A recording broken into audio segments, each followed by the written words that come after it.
So this is the first layer to say, look, for contemporary society, if we say that religious studies is dealing with people who are searching for something on a spiritual level, how can dance not be included? This is crazy.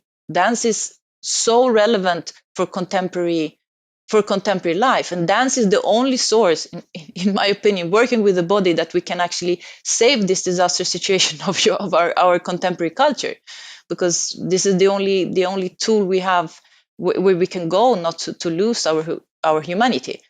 So this is the first layer, but yeah.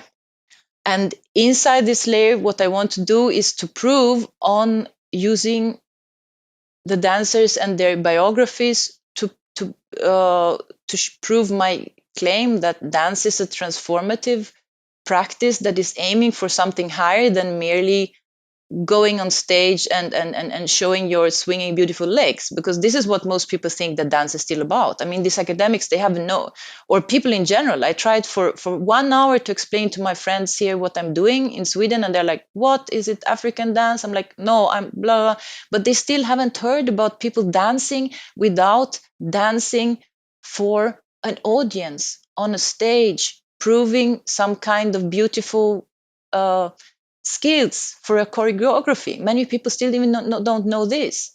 Many people don't know what dance is, what dance can be. So to start somewhere, my idea was to, since I'm dancing myself, I can also introduce my own inner perspective, which I did in my first article, which I cannot do in the next one on you. But the idea was that I dance, I have my perspective, I collect the histories of other people who are dancing. So it's a very phenomenological work to show how is this integrated and how is this part of our contemporary culture, and why is this extraordinarily important to have a look at, because it's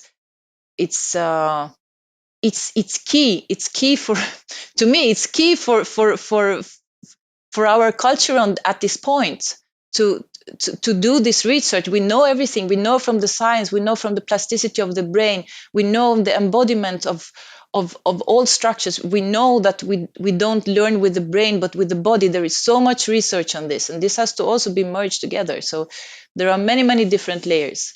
But my approach was, instead of just having a theoretical work, to integrate the people who are actually dancing to tell their story, because this is also the religious studies perspective, to work phenomenologically, which means to work with the material which is there, with interviews, with text, with drawings, and telling the story, where I can say, look, here we can see clearly this transformative aspects and what an extraordinary change it has done to the people who are dancing, the fact that they are dancing.